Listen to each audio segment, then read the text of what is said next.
Hello everyone, I am Neeraj, CIMAGE college Patna. आज मैं बताने वाला हूँ पाइथन में, यानी पाइथन को मैं स्टार्ट ही कर रहा हूँ। ये पाइथन का मेरा फर्स्ट वीडियो है जिसमें मैं पाइथन का कंप्लीट ओवरव्यू बताने जा रहा हूँ। पाइथन का कंप्लीट ओवरव्यू कहने का मतलब इसमें हम लोग डिस्कस करेंगे history of Python. Okay, Python का क्या क्या फीचर्स है, पाइथन का क्या लिमिटेशन है, क्या ड्रॉबैक है, और पाइथन का एप्लीकेशन क्या है, पाइथन कहाँ कहाँ यूज किया जाता है, ये पाइथन मार्केट में इतना पॉपुलर क्यों है, मोस्ट डिमांडेबल प्रोग्रामिंग लैंग्वेज क्यों बना हुआ है, वो चीज कंप्लीट देखेंगे। इस वीडियो को अगर आप कंप्लीट देखेंगे तो आपके पास पाइथन का कंप्लीट ओवरव्यू का नॉलेज हो जाएगा। तो चलिए देखते हैं हम लोग। ठीक है, तो यहाँ पे आप देख रहे हैं, सबसे पहले हम लोग डिस्कस कर रहे हैं history of Python. History of Python कहने का मतलब कि पाइथन किस तरह का प्रोग्रामिंग लैंग्वेज है। ओके, और पाइथन किसके थ्रू डेवलप किया गया, कब डेवलप किया गया, what is the main purpose of Python programming. कोई भी प्रोग्रामिंग लैंग्वेज जब मार्केट में लॉन्च किया जाता है तो उसका कुछ ना कुछ ऑब्जेक्टिव होता है। ठीक है, जावा डेवलप किया गया तो जावा का ऑब्जेक्टिव था, सी सी प्लस प्लस डेवलप किया गया, उसका एक ऑब्जेक्टिव था। तो उसी तरह से पाइथन का क्या ऑब्जेक्टिव रहा। ओके, तो चलिए फर्स्ट पॉइंट आप यहां पर देख रहे हो कि Python is the most popular, demandable and powerful object oriented language in the world. ठीक है, आज के डेट में पाइथन हमारा काफी डिमांडेबल प्रोग्रामिंग लैंग्वेज बन चुका है और पावरफुल भी प्रोग्रामिंग लैंग्वेज। ओके, अब मोस्ट पॉपुलर होने का कारण पाइथन का बहुत सारा रीजंस है जो हम लोग जस्ट आगे देखेंगे। फीचर्स ऑफ पाइथन, पाइथन का ऐसा क्या क्या फीचर्स है जो पाइथन को पावरफुल बनाता है, डिमांडेबल बनाता है, पॉपुलर बनाता है, राइट। लेकिन आप भी जानिए कि पाइथन हमारा काफी डिमांडेबल प्रोग्रामिंग लैंग्वेज है। ठीक है, यहां पर एक टर्म है object oriented programming language. Object oriented Python हमारा ऑब्जेक्ट ओरिएंटेड लैंग्वेज है, जो मैंने फीचर्स में डिस्कस किया है। ऑब्जेक्ट ओरिएंटेड लैंग्वेज एक प्रोग्रामिंग मेथोडोलॉजी है, ठीक है, जो प्रोग्राम के कॉम्प्लेक्सिटी को क्या करता है, रिड्यूस करता है। ऑब्जेक्ट ओरिएंटेड में प्रोग्राम के कॉम्प्लेक्सिटी को रिड्यूस करने के लिए हम लोग आगे डिस्कस करेंगे, जिसमें क्लास पढ़ेंगे, ऑब्जेक्ट पढ़ेंगे, इनहेरिटेंस पढ़ेंगे, पॉलीमॉर्फिज्म पढ़ेंगे, डेटा एब्स्ट्रैक्शन पढ़ेंगे। These are tools of object oriented programming. Okay, हम कह सकते हैं कि object oriented programming is the methodology या programming technique या programming paradigm which is used to reduce the complexity of program, जो प्रोग्राम के कॉम्प्लेक्सिटी को क्या करता है, कम करता है, रिड्यूस करता है। और यहाँ पे रिड्यूस करने के लिए इसके टूल्स को हम लोग यूज करेंगे। ठीक है, ओके। सेकेंड पॉइंट आप देख रहे हो यहाँ पे, it was developed by Dutch programmer. ठीक है, ये डच प्रोग्रामर के द्वारा डेवलप किया गया था। उस डच प्रोग्रामर का नाम था यूडो वैन रोसम। ठीक है, गुइडो वैन रोसम के द्वारा, ठीक है, आपको पाइथन को क्या किया गया, डेवलप किया गया। कहां पर डेवलप किया गया, तो नीदरलैंड्स में आपका एक national research institute for mathematics and computer science है, वहीं पे। ठीक है, ये गिडो ने इस पाइथन को क्या किया था, डेवलप किया गया। ठीक है, कब डेवलप किया गया, तो 1979 में पाइथन को डेवलप किया गया, बट 1991 में इसको क्या किया गया, रिलीज किया गया, पब्लिश किया गया, मार्केट में पब्लिश हुआ। इसलिए कहा जाता है कि पाइथन का बर्थडे क्या हुआ। ठीक है, तो पाइथन का बर्थडे ये रहा, 20 फरवरी 1991। ओके, क्योंकि मार्केट में 1991 में लॉन्च किया पाइथन। ठीक है, अब कोई भी प्रोग्रामिंग लैंग्वेज होता है तो कोई ना कोई प्रोग्रामिंग लैंग्वेज से, इसके पहले कोई एक प्रोग्रामिंग लैंग्वेज होता है। ठीक है, उससे वो डिराइव होता है। जैसे ओल्ड, जैसे प्रोग्रामिंग लैंग्वेज हो गया आपका एबीसी प्रोग्रामिंग है, सी है, सी प्लस प्लस है। ठीक है, तो कहा जाता है कि पाइथन जिस प्रोग्रामिंग लैंग्वेज से, ठीक है, उसके फीचर्स को जो डिराइव्ड किया गया है, वो प्रोग्रामिंग लैंग्वेज है जिसको हम लोग एंसेस्टर कह सकते हैं। ABC, C programming, C plus plus, ठीक है। और स्क्रिप्टिंग लैंग्वेज में पर्ल भी है, क्योंकि पाइथन को स्क्रिप्टिंग लैंग्वेज भी कहते हैं, ठीक है। और सारे स्क्रिप्टिंग लैंग्वेज इंटरप्रेटेड होते हैं, कंपाइलर बेस्ड नहीं होता है, उसको कन्वर्ट करने के लिए कंपाइलर की जरूरत नहीं होती है, ठीक है। तो ये चीज हमारा रहा यहाँ पर, एबीसी हो गया, सी हो गया, सी प्लस प्लस हो गया, ठीक है।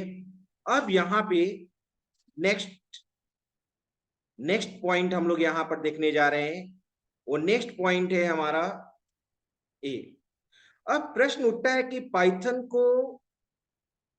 पाइथन का नाम पाइथन ही क्यों दिया गया, ठीक है। पाइथन का नाम पाइथन ही क्यों सिलेक्ट किया गया? तो कहा जाता है कि the name of Python was selected from BBC comedy, ठीक है। बीबीसी से इसको कास्ट किया गया था, प्रकास्टिंग किया गया था। एक कॉमेडी सीरीज है, ठीक है, जिस सीरीज का नाम था, ठीक है, मॉन्टी पाइथन्स फ्लाइंग सर्कस, ठीक है। एक कॉमेडी का नाम था मॉन्टी पाइथन्स फ्लाइंग सर्कस, जो गिल्डो वैन रॉसम का बहुत ही फेवरेट, मतलब ये कॉमेडी सीरीज था, ठीक है। और गिल्डो ने रॉसम ने सोच ही रहा था कि पाइथन का मतलब जो प्रोग्रामिंग लैंग्वेज डेवलप कर रहे थे उसका एक नाम क्या हो, यूनिक क्या नाम हो सकता है, ठीक है। तो उन्होंने डिसाइड किया कि पाइथन ही इसका बेस्ट नेम होगा। पाइथन जो सर्कस का नाम था वो स्नेक्स से रिलेटेड था। वो स्नेक्स का एक डेंजरस मतलब सर्कस था, जिसमें स्नेक्स का खेल उसमें दिखाया जाता था, जो काफी पॉपुलर हुआ। काफी पॉपुलर हुआ तभी वो बीबीसी से, ठीक है, ब्रॉडकास्टिंग किया गया। Okay, next, Python is recommended as first programming language for beginners. Python को रिकमेंड किया गया है फर्स्ट प्रोग्रामिंग लैंग्वेज के लिए, ठीक है। आप देखते हैं कि 10+2 में भी बच्चे लोग को पढ़ना होता है पाइथन प्रोग्रामिंग।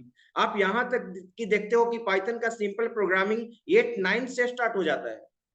तो पाइथन कोई ऐसा नहीं है कि पाइथन के पहले मुझे कोई प्रोग्रामिंग लैंग्वेज पढ़ना होगा, क्योंकि ये बिगिनर्स के लिए ही प्रोग्रामिंग लैंग्वेज बनाया गया है। इसलिए कहा जा रहा है कि Python is recommend as first programming language for beginners.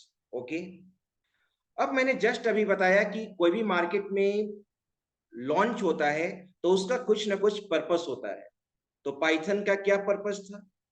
Python का मेन पर्पस था आर्टिफिशियल इंटेलिजेंस से रिलेटेड सॉफ्टवेयर बनाना। आर्टिफिशियल इंटेलिजेंस फील्ड में कोई एप्लीकेशन बनाए।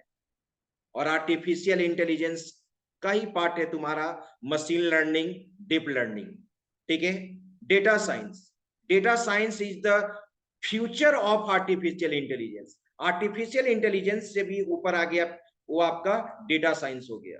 तो पाइथन को हम लोग यूज करते हैं, डेटा साइंस में यूज करते हैं, मशीन लर्निंग में यूज करते हैं, आर्टिफिशियल इंटेलिजेंस, ठीक है। आगे मैं बताऊंगा कि पाइथन में आप किस किस तरह का एप्लीकेशन बनाओगे, ठीक है। डेटा साइंस में किस किस तरह का एप्लीकेशन यूज होगा, आर्टिफिशियल इंटेलिजेंस में किस किस तरह का एप्लीकेशन यूज होगा, ठीक है। ओके, वो जस्ट एप्लीकेशन में डिस्कस करूंगा। यहां पर आप देख रहे हो many top companies like Facebook, Google, Yahoo, IBM use Python coding. जितने भी टॉप लेवल्स के जो मल्टीनेशनल कंपनी है, सभी कंपनीज पाइथन को यूज कर रही है। ओके, तो पाइथन डिमांडेबल है, तभी तो सभी सारे मल्टीनेशनल कंपनी यूज कर रही है। ओके, अब यहां पर आपको देखना होगा नेक्स्ट। अभी चलो, अब यहां पे पाइथन का फीचर्स है। वो पाइथन का फीचर्स क्या है, उस चीज को हम लोग देखते हैं, ठीक है। पाइथन का क्या क्या एडवांटेज रहा। तो चलिए, सबसे पहले आप यहां पर सबसे पहले इस स्लाइड को मैं देख लेता हूं, ठीक है, तब उस स्लाइड पे आएंगे। ओके, तो ध्यान से आप समझेंगे पॉइंट वाइज, ठीक है। ये कंप्लीट वीडियो को देखना है और हर टर्म को आपको समझना है, ठीक है। पाइथन को सिंपल एंड इजी क्यों कहते हैं, ठीक है। पाइथन हमारा सिंपल एंड इजी क्यों है? तो Python is very simple and easy to learn because less coding. Python का अगर कोडिंग का बात हम करते हैं, ठीक है, तो इसमें अगर सी से कंपेयर करोगे, सी प्लस प्लस से कंपेयर करोगे, जावा से कंपेयर करोगे, तो उसकी अपेक्षा पाइथन में बहुत ही कम कोडिंग करना पड़ता है। एक तो ये रीजन हो गया, ठीक है, लेस कोडिंग के कारण। जैसे जावा में अगर सिंपल मैसेज को प्रिंट करना है तो 4 से 5 लाइन का स्टेटमेंट लिखना होगा, सिंटेक्स 4-5 लाइन का कोडिंग लिखना होगा। सी सी प्लस प्लस में भी आपको 3-4-5 लाइन का कोडिंग लिखना होगा। लेकिन पाइथन में एक सिंपल मैसेज को प्रिंट कराना होगा तो 1 लाइन में आप प्रिंट करा सकते हैं। तो इसका लेस कोडिंग है, आप देख रहे हैं। दूसरा क्या है, पाइथन को कहा जाता है इंग्लिश लाइक लैंग्वेज। इसमें इंग्लिश लाइक वर्ड्स बहुत सारा यूज होता है। जैसे प्रिंट कराना है तो आपको नाम से ही पता चल रहा है कि प्रिंट क्या करेगा, प्रिंटिंग का काम करेगा। रन टाइम वैल्यू इनपुट लेना है तो इनपुट स्टेटमेंट से ही, मेथड से पता चलेगा कि क्या करना है, ठीक है। और इसका सिंटेक्स जो है near about ABC and C language से मैच करता है। Okay, ABC programming language market में।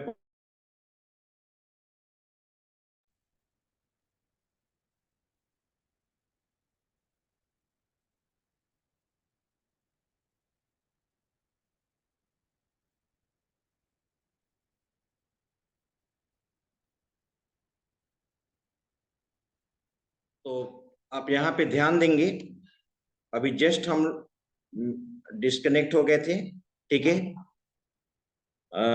एक नेटवर्क इशू आ गया था, इसके कारण से डिस्कनेक्ट हो गए थे, ठीक है। अब मैं आगे कंटिन्यू करता हूं यहाँ पे। तो अभी जस्ट हम लोग डिस्कस कर रहे थे ये चीज, सिंपल एंड इजी।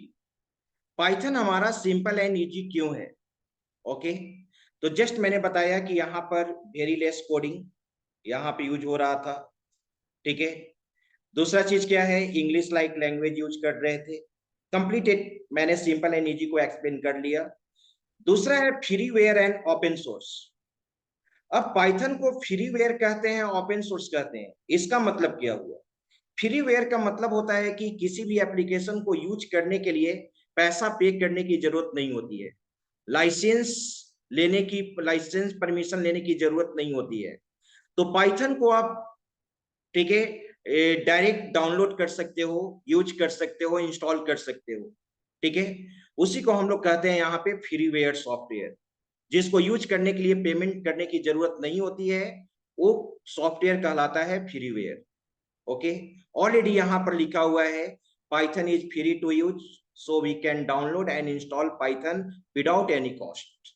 ओके, दूसरा है ओपन सोर्स। ओपन सोर्स का मतलब क्या होता है? ठीक है, पाइथन को कहा जाता है ओपन सोर्स प्रोग्रामिंग लैंग्वेज, क्योंकि पाइथन के सोर्स कोड को तुम अपने अनुसार क्या कर सकते हो, कस्टमाइज कर सकते हो, अपने अनुसार अकॉर्डिंग टू रिक्वायरमेंट कस्टमाइज कर सकते हो। अगर किसी भी तरह का मॉडिफिकेशन का जरूरत है तो आप मॉडिफाई करके उस कंटेंट्स को एम्बेड कर सकते हो। देखिए, जैसे यहाँ पर आप एक टर्म देख रहे हो, सी पाइथन, सी पाइथन देख रहे हो, जे पाइथन देख रहे हो, आयरन पाइथन देख रहे हो, ये सब कस्टमाइज वर्जन है, कस्टमाइज वर्जन है आपका पाइथन का। सी पाइथन को कस्टमाइज करके बनाया गया है, सी एप्लीकेशन के लिए साथ साथ यूज कर सकते हो, सी प्रोग्रामिंग के लिए यूज कर सकते हो।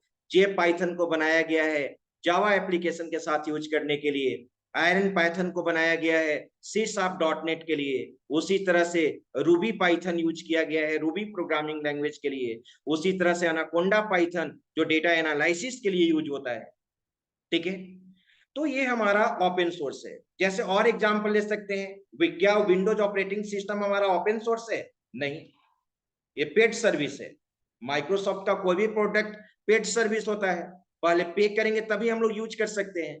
वही लिनक्स हो गया, ठीक है, वो हमारा क्या है, ओपन सोर्स ऑपरेटिंग सिस्टम है, ठीक है।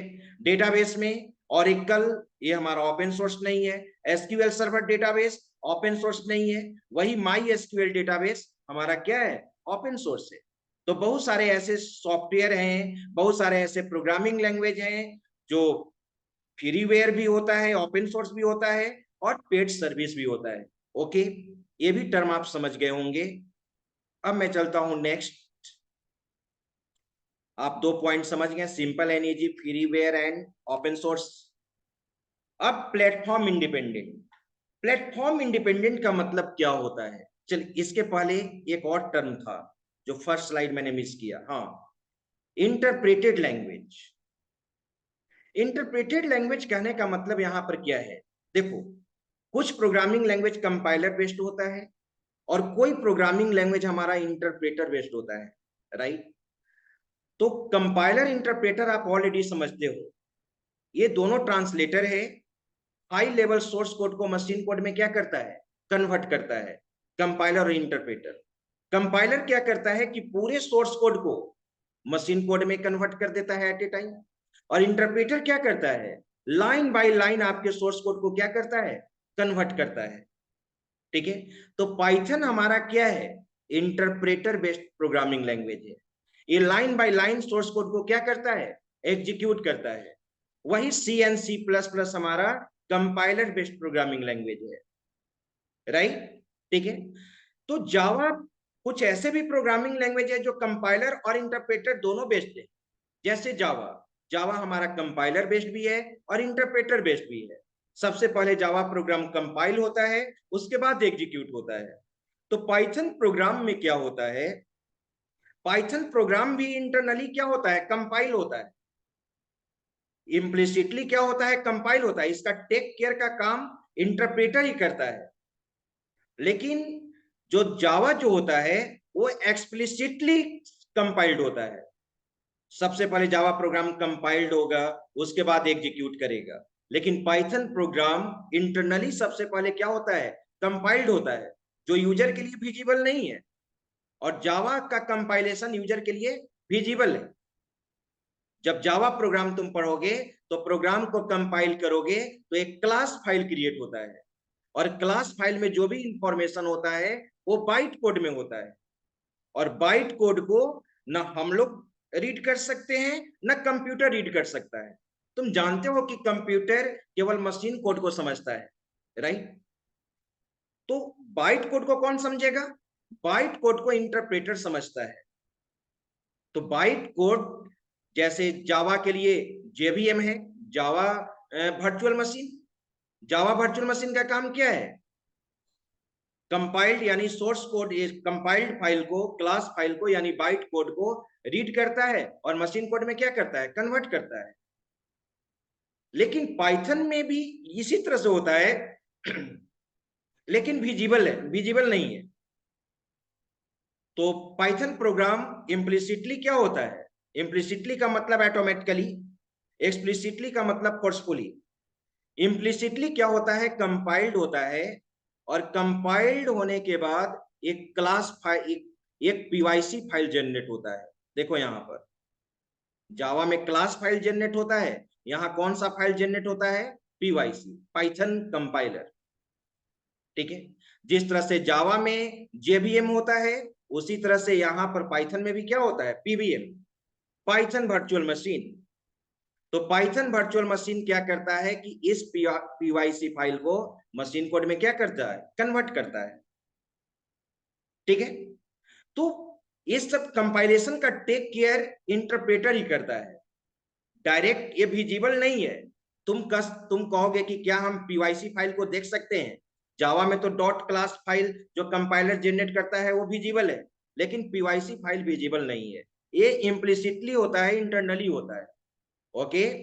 तो जावा, तो पाइथन को कहा जाता है इंटरप्रेटर बेस्ड लैंग्वेज ही, ओके? नेक्स्ट है तुम्हारा यहां पे पोर्टेबल लैंग्वेज, ठीक है? आप यहां पर देख रहे हैं पोर्टेबल लैंग्वेज। अब ये प्रश्न उठता है कि पोर्टेबल का मतलब क्या है? पोर्टेबल का मतलब क्या है, ठीक है? तो पोर्टेबल कहने का मतलब क्या होता है? पोर्टेबल कहने का मतलब होता है कि एक सोर्स से हम दूसरे सोर्स उसको आसानी से ले जा सकते हैं। तो पाइथन प्रोग्राम को आप किसी भी ऑपरेटिंग सिस्टम पे एग्जीक्यूट करा सकते हो। पाइथन को हम विंडोज ऑपरेटिंग सिस्टम पे भी ले जा सकते हैं, मैक पे भी एग्जीक्यूट करा सकते हैं, मैकिंटोश पे, ठीक है? तुम विंडोज पे भी एग्जीक्यूट करा सकते हो, लिनक्स ऑपरेटिंग सिस्टम पे भी एग्जीक्यूट करा सकते हो। यानी एक ऑपरेटिंग सिस्टम से दूसरे ऑपरेटिंग सिस्टम पाइथन प्रोग्राम को तुम क्या कर सकते हो, माइग्रेट कर सकते हो। ठीक है, वही चीज यहां पर लिखा हुआ है, Python is portable language, it means Python program can migrate from one platform to another platform easily. In other words, a Python program can be executed on different operating system as Windows, Linux, Mac, etc. Okay, ये भी आपने देखा। Next चलते हैं। Next में हम लोग यहां पे आते हैं, ये ऑलरेडी डिस्कस हो चुका। अब है प्लेटफॉर्म इंडिपेंडेंट। देखो, बहुत लोग गलती कर बैठते हैं, प्लेटफॉर्म इंडिपेंडेंट को ही समझ बैठते हैं कि पोर्टेबल है। किसी से अगर आप पूछते हो कि प्लेटफॉर्म इंडिपेंडेंट क्या है, तो लोग बता देते हैं कि सी, कोई भी प्रोग्रामिंग लैंग्वेज जब सभी ऑपरेटिंग सिस्टम पे एग्जीक्यूट करता है तो उसको हम लोग प्लेटफॉर्म इंडिपेंडेंट कहते हैं। गलत। कोई भी प्रोग्राम जब सभी ऑपरेटिंग सिस्टम पे एग्जीक्यूट कर रहा है तो दैट इज कॉल्ड पोर्टेबिलिटी, वो पोर्टेबल लैंग्वेज है, न कि प्लेटफॉर्म इंडिपेंडेंट। प्लेटफॉर्म इंडिपेंडेंट का मतलब क्या होता है कि अगर विंडोज ऑपरेटिंग सिस्टम पे आपने प्रोग्राम लिखा है, उसी प्रोग्राम को बिना दूसरे प्लेटफॉर्म पे लिखे हुए, मॉडिफाई किए हुए, अगर वो सोर्स कोड डायरेक्ट एग्जीक्यूट कर गया, that is called platform independent. Windows operating system पे तूने पाइथन का प्रोग्राम लिखा, अब लिनक्स पे एग्जीक्यूट कराना है, फिर वहां पे उसके इन्वायरमेंट में लिखने की जरूरत नहीं है, कंपाइल करने की जरूरत नहीं है, डायरेक्ट एग्जीक्यूट कर जाएगा, that is called platform independent. देखो क्या लिखा हुआ है, Python is platform independent language. In this case, once written Python program can be executed on different operating system without rewriting once again. फिर लिखने की जरूरत नहीं है। कैसे जावा का स्लोगन है, write once, compile once, run anywhere. एक बार जावा प्रोग्राम को लिखने की जरूरत है, एक बार कंपाइल करने की जरूरत है, और कहीं पर भी एग्जीक्यूट कर सकते हो, that is called platform independent. अब सी एंड सी प्लस प्लस तो सभी ऑपरेटिंग सिस्टम पे एग्जीक्यूट करता है, क्या वो प्लेटफॉर्म डिपेंडेंट हो जाएगा? नहीं, वो प्लेटफॉर्म डिपेंडेंट है। ठीक है, अब यहां पर देखो, नेक्स्ट है तुम्हारा ऑब्जेक्ट ओरिएंटेड लैंग्वेज। तो प्रोग्राम ऑब्जेक्ट ओरिएंटेड क्या है? ऑब्जेक्ट ओरिएंटेड एक प्रोग्रामिंग टेक्निक है। तीन तरह का प्रोग्रामिंग टेक्निक, सबसे पहले आया monolithic programming technique. Monolithic programming technique में क्या होता था, अगर 1000 लाइन का सोर्स कोड है तो एक ही फंक्शन में हम लोग लिख देते थे। ठीक है, अगर किसी एप्लीकेशन को बनाने के लिए अगर नीड है 1000 लाइन सोर्स कोड, तो 1000 लाइन सोर्स कोड का तुम्हारा एक प्रोग्राम होता था। तो वहां पे प्रोग्राम का कॉम्प्लेक्सिटी क्या होगा, इंक्रीज करेगा। वहां पे प्रोग्राम का कॉम्प्लेक्सिटी इंक्रीज करेगा, जिससे क्या प्रॉब्लम होगा, रीडेबिलिटी, प्रोग्राम हमारा रीडेबल नहीं होगा, प्रोग्राम हमारा यूजर फ्रेंडली नहीं होगा। ठीक है, कोड को ट्रेस करना बहुत ही डिफिकल्ट टास्क होगा, डिफरेंट डिफरेंट प्रॉब्लम को फेस करना पड़ेगा। तो मोनोलिथिक को हटाकर फिर क्या लाया गया, प्रोसीजरल प्रोग्रामिंग लाया गया। पाइथन प्रोसीजरल प्रोग्रामिंग को सपोर्ट करता है, पाइथन सपोर्ट्स प्रोसीजरल प्रोग्रामिंग। तो प्रोसीजरल प्रोग्रामिंग भी एक प्रोग्रामिंग टेक्निक है, लेकिन एक ट्रेडिशनल प्रोग्रामिंग टेक्निक हो गया। ट्रेडिशनल कहने का मतलब ओल्ड एज। तुम प्रोसीजरल प्रोग्रामिंग के थ्रू क्या कर सकते हैं, प्रोसीजरल प्रोग्रामिंग के थ्रू तुम कर सकते हो कि large program can be divided into several parts. किसी भी लार्ज प्रोग्राम को तुम मोर देन वन पार्ट में क्या कर सकते हो, डिवाइड कर सकते हो। किसके थ्रू, फंक्शन के थ्रू। जैसे कैलकुलेटर में बहुत सारा ऑपरेशन है, जैसे मोनोलिथिक के थ्रू क्या किया, तुम कैलकुलेटर एप्लीकेशन बनाया। कैलकुलेटर में तो बहुत सारा ऑपरेशन है, एडिशन है, सब्ट्रैक्शन है, मल्टीप्लिकेशन है, डिवीजन है, स्क्वायर रूट है, बहुत सारा है।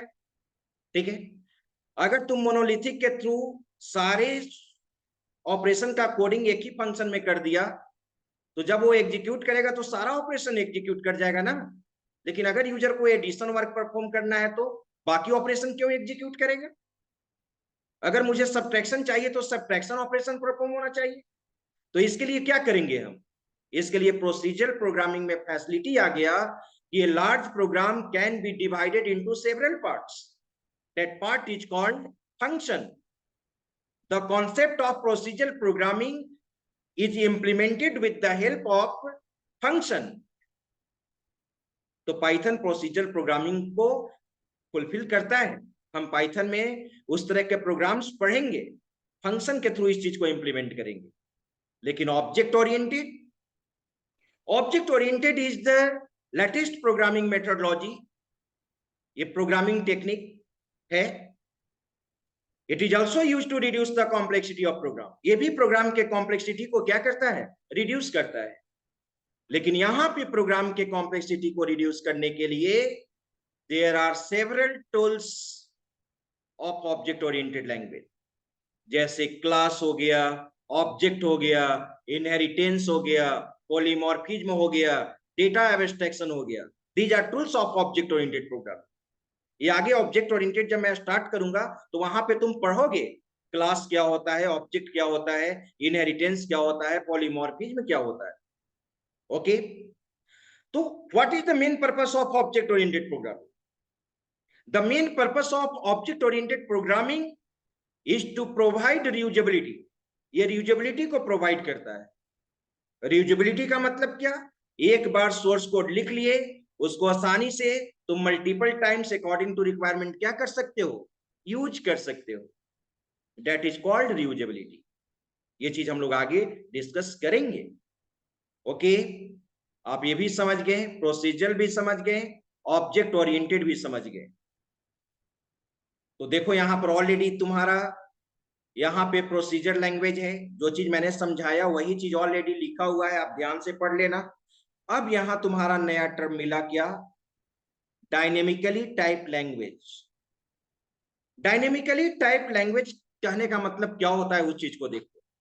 ठीक है, पाइथन हमारा डायनेमिकली टाइप लैंग्वेज है। पाइथन प्रोग्राम बनाते समय वेरिएबल को डिक्लेयर करने की जरूरत नहीं है। कुछ ऐसी प्रोग्रामिंग लैंग्वेज होता है जिस प्रोग्रामिंग लैंग्वेज में तुम वेरिएबल यूज करोगे। वेरिएबल तुम ऑलरेडी समझ रहे हो।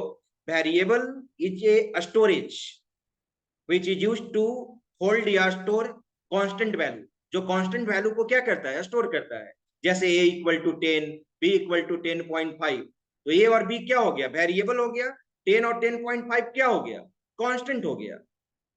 तो डायनेमिकली टाइप लैंग्वेज में क्या होता है कि जो भी वेरिएबल हम लोग यूज करेंगे उस वेरिएबल को पहले डिक्लेयर करने की जरूरत नहीं है कि वेरिएबल हमारा किस टाइप के वैल्यू को होल्ड करेगा।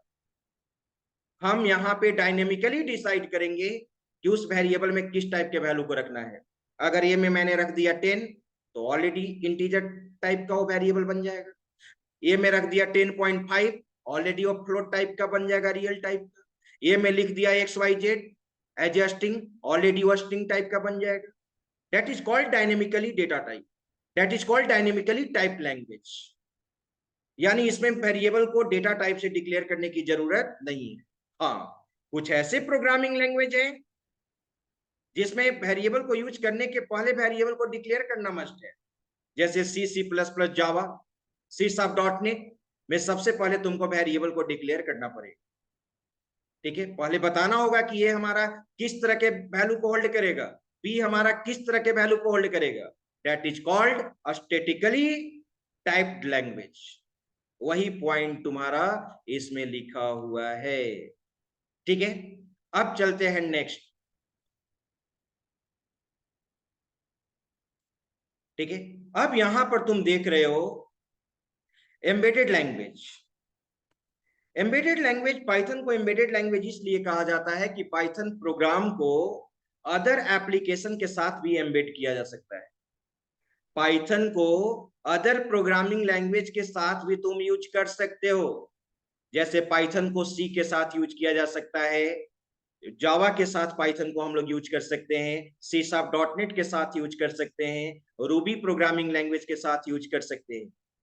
अगर ठीक है, अगर तुम पाइथन को सी के साथ यूज करना चाहते हो तो देखो इसके लिए क्या कस्टमाइज किया गया है। सी पाइथन, जो पाइथन सी एप्लीकेशन के साथ यूज होगा। जे पाइथन, यहाँ पे पाइथन जो यूज होगा जावा के साथ यूज होगा। आयरन पाइथन ये सी शार्प डॉट नेट के साथ यूज होगा। रूबी पाइथन ये रूबी के साथ यूज होगा, ठीक है। अनाकोंडा पाइथन ये डेटा एनालिसिस डेटा साइंस में यूज होता है। ओके, अब यहां पर तुम देख रहे हो एक्सटेंसिव लाइब्रेरी। एक्सटेंसिव लाइब्रेरी कहने का मतलब ह्यूज लाइब्रेरी। पाइथन का एक बहुत ही लार्ज लाइब्रेरी है, inbuilt library, pre defined library है पाइथन का। जिस फंक्शनलिटी को तुम इंप्लीमेंट करना चाहते हो डायरेक्ट उस लाइब्रेरी को यूज करोगे और वो फंक्शनलिटी ऑपरेशन परफॉर्म हो जाएगा। ऑलरेडी लिखा हुआ है Python supports huge inbuilt library. In this case for implementing any functionality in Python we can use library directly. हम उस लाइब्रेरी को डायरेक्टली यूज कर लेंगे। पाइथन को डेटाबेस से कनेक्ट करना है, जीवाई प्रोग्रामिंग करना है या अदर और कुछ मैथमेटिकल कैलकुलेशन करना है तो डायरेक्ट हम लाइब्रेरी को क्या कर सकते हैं, यूज कर सकते हैं। हर प्रोग्रामिंग लैंग्वेज का एक अपना लाइब्रेरी होता है। जावा का अपना बिग लाइब्रेरी है, डॉट नेट फ्रेमवर्क के प्रोग्रामिंग लैंग्वेज का यानी VB dot net, C sharp dot net का अपना एक लाइब्रेरी है, ठीक है। नेक्स्ट है तुम्हारा हाई लेवल लैंग्वेज। पाइथन हमारा हाई लेवल प्रोग्रामिंग लैंग्वेज है। हाई लेवल प्रोग्रामिंग लैंग्वेज का मतलब क्या, जो भी उसमें सोर्स कोड लिखेंगे वो यूजर फ्रेंडली होगा, ह्यूमन रीडेबल फॉर्मेट होगा। कंप्यूटर हाई लेवल लैंग्वेज को सपोर्ट नहीं करता है, नहीं समझता है। कंप्यूटर तो एक ही भाषा समझता है, मशीन लेवल प्रोग्रामिंग। ओके, तो आप ये चीज को भी आपने देख लिया, ठीक है। तो ये पाइथन का यहाँ पे फीचर समाप्त हुआ। अब पाइथन का कुछ ड्रॉबैक है। पाइथन का यहाँ पर क्या है, कुछ ड्रॉबैक है। पाइथन का क्या लिमिटेशन रहा, तो पाइथन का एग्जीक्यूशन, पाइथन प्रोग्राम का एग्जीक्यूशन क्या होता है, स्लो होता है। अगर हम सी सी प्लस प्लस से कंपेयर करते हैं, सी सी प्लस प्लस हमारा क्या है, कंपाइलर बेस्ड प्रोग्रामिंग लैंग्वेज। और कंपाइलर तुम जानते हो कि एट ए टाइम पूरे सोर्स कोड को एक ही बार में मशीन कोड में कन्वर्ट कर देता है, तो उसका एग्जीक्यूशन फास्ट होगा ही। और पाइथन हमारा इंटरप्रेटर बेस्ड है, ये line by line source code को कन्वर्ट करता है, इसलिए पाइथन प्रोग्राम का एग्जीक्यूशन क्या है, स्लो है। दूसरा, note supported mobile based application. हम पाइथन में मोबाइल बेस्ड एप्लीकेशन नहीं बना सकते हैं। Python does not support mobile based application. हाँ, मोबाइल बेस्ड एप्लीकेशन के लिए सबसे ज्यादा जो पॉपुलर है वो जावा है, एंड्रॉयड प्रोग्रामिंग, जिससे तुम मोबाइल बेस्ड एप्लीकेशन बना सकते हो। ये क्या है, नोट मेमोरी इफिशियंट। यहाँ मेमोरी का कंजप्शन ज्यादा होता है, मेमोरी का यहाँ पर, ठीक है, अगर वेस्टेज अगर कहा जाए तो ज्यादा होता है, क्योंकि यहाँ पर डेटा टाइप का कोई कॉन्सेप्ट है ही नहीं। यहाँ पर डेटा टाइप का फ्लेक्सिबिलिटी, तो यहाँ पर मेमोरी का क्या होता है, वेस्टेज होता है। इसलिए कहा जाता है कि मेमोरी इफिशियंट यहाँ पे नहीं है, मेमोरी का इफिशियंसी नहीं है, ठीक है, मेमोरी कंजप्शन ज्यादा होता है। तो ये है पाइथन का ड्रॉबैक। पाइथन का ज्यादा कुछ ड्रॉबैक नहीं है, ठीक है। अब एक लास्ट पॉइंट क्या है इस वीडियो का, एप्लीकेशन ऑफ पाइथन। चलो, बहुत ही इंपॉर्टेंट चीज, एप्लीकेशन ऑफ पाइथन, इसको ध्यान दो सभी लोग। एप्लीकेशन ऑफ पाइथन में यहां पर है कि डेस्कटॉप बेस्ड एप्लीकेशन बना सकते हैं, ठीक है। डेस्कटॉप बेस्ड एप्लीकेशन में हम लोग कंसोल बेस्ड एप्लीकेशन बनाएंगे, ठीक है। कंसोल बेस्ड एप्लीकेशन कहने का मतलब those application that executes in DOS environment, ठीक है। जब प्रोग्राम को एग्जीक्यूट कराओगे तो वहां पर एक कंसोल ओपन होगा ब्लैक कलर का, दैट इज कॉल्ड कंसोल। और एक यहाँ पे हम जीवाई बेस्ड प्रोग्रामिंग भी बना सकते हैं, ग्राफिकल यूजर इंटरफेस, जिसमें हम लोग जीवाई कंपोनेंट्स यूज कर सकते हैं, text box, radio button, check box, ठीक है, combo box, drop down, etc. अगर तुमको लॉग इन फॉर्म बनाना है, साइन अप फॉर्म बनाना है, फॉरगेट पासवर्ड बनाना है, यूजर रजिस्ट्रेशन फॉर्म बनाना है, ठीक है, तो आप कर सकते हो। दूसरा क्या है यहाँ पर, वेब बेस्ड एप्लीकेशन। पाइथन में हम लोग वेब बेस्ड एप्लीकेशन भी बना सकते हैं, ठीक है। आप जेंगो जब पढ़ेंगे, ठीक है, जेंगो पाइथन का पॉपुलर फ्रेमवर्क है, जिसके थ्रू हम लोग पाइथन में वेबसाइट बना सकते हैं। आप डेटाबेस एप्लीकेशन में इसको यूज करते हैं पाइथन को, नेटवर्क प्रोग्रामिंग किया जाता है, गेम एप्लीकेशन में यूज होता है। अब आ गया तुम्हारा आर्टिफिशियल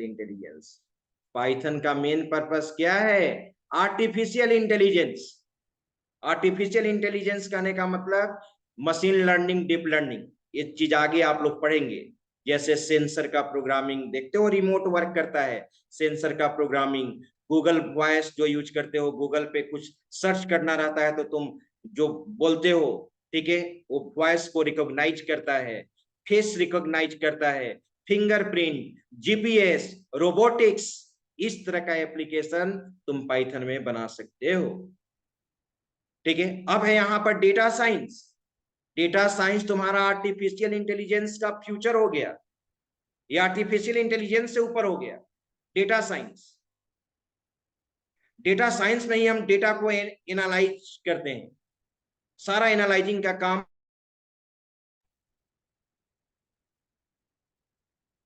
ओके, अभी जस्ट एक नेटवर्क इशू आ गया था।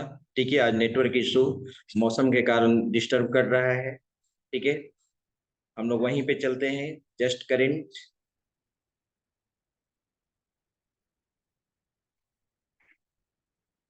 ओके, तो ध्यान दो, अभी जस्ट हम लोग यहाँ पर देख रहे थे, आर्टिफिशियल इंटेलिजेंस का बात कर रहे थे।